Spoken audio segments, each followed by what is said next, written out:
Afternoon! All I've got to say is thank Freya it's Friday. Hope you all had a good week and you've got a good weekend ahead of you. Last night was my last session of my high volume week, so this video will cover my deficit deadlifts and also the assistance work I did.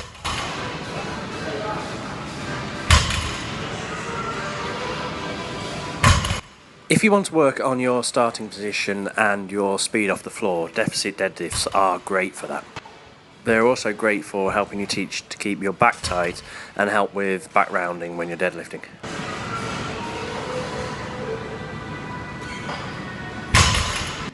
As the bar is lower than a normal deadlift, it also creates a longer time under tension because the length of the lift overall is much longer.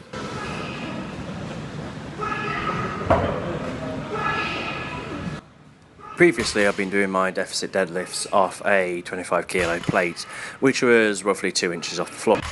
These blocks, however, are about 4 inches high.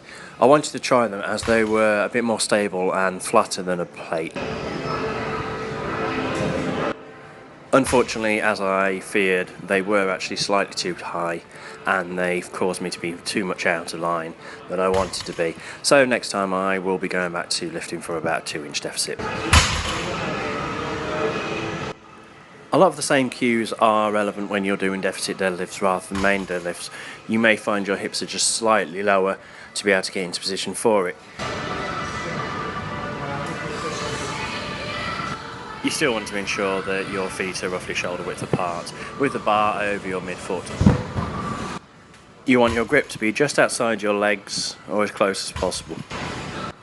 Placing your shins to the bar, you want to raise your chest without moving your hips. Spread the floor with your feet. This will help you engage your glutes and your hamstring. Finally, externally rotate your shoulders, tighten up your lats and pull.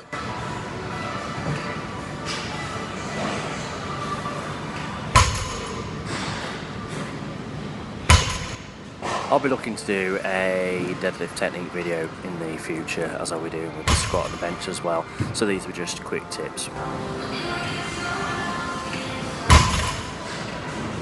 In the video, I've worked up to 200 kilo now. Now I'm also working on my hook grip as well. I'm adamant to get this working. I've been playing around with a few different thumb positions, different pressures of grip and different uses of wrapping tape and chalk, and I found this time it was a lot better and there was quite some improvements on that, so I'm quite happy with getting this set of 8 at 200 kilo.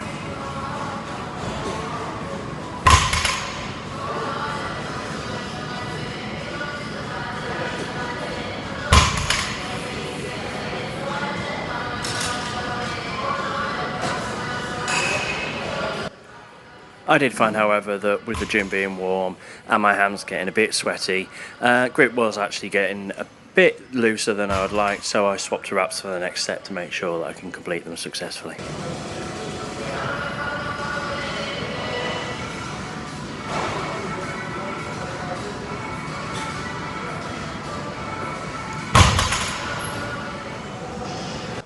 So here's my final top set of 215 for 6.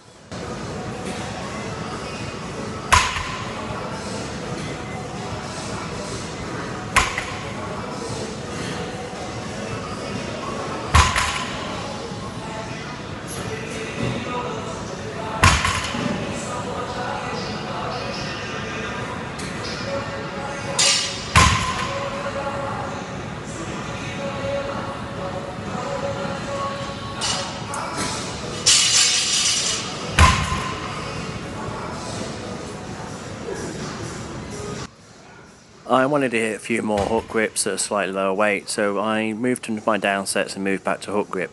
However, as I said earlier, the blocks were slightly too high, putting myself slightly out of position, and it was putting a little bit of wear and tear on my back, so I pulled a few hook grips and called it a day on deadlifts. Everything normally going well, I would do 2 down sets on deadlifts. You don't want to do too many as they are a lot more taxing than other lifts.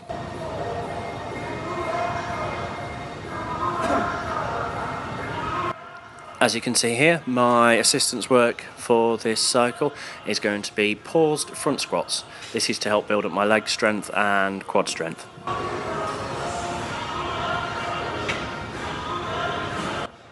Increased quad strength and leg strength will be both useful in the squats and the deadlifts.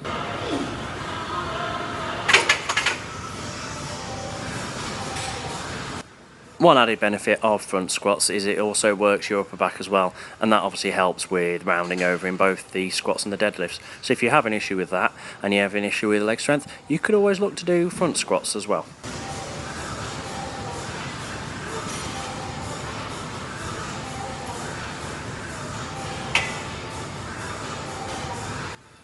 My best ever front squat is around 140 kilo.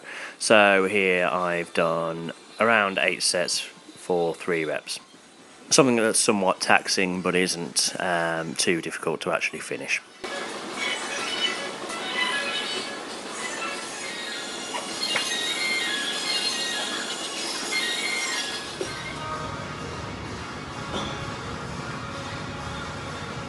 If you found this or any of my other videos useful, don't forget to subscribe and like the video. And as always, if you have any comments or questions, let me know. Thanks for watching and have a great weekend.